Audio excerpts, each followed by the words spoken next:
കാളിന്തിയെന്നും കാർമുകിലെന്നും കേട്ടു ഞാൻ.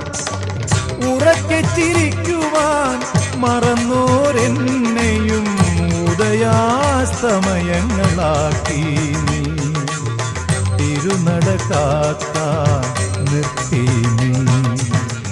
ചന്ദന ചർച്ചിത നീലകളേബരം എന്റെ മനോഹരമേഘം.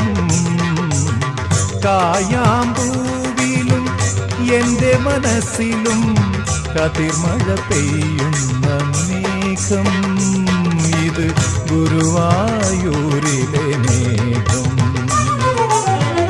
ചന്ദന ചർച്ചിത നീലകളേബരം എന്റെ മനോഹരമേഘം.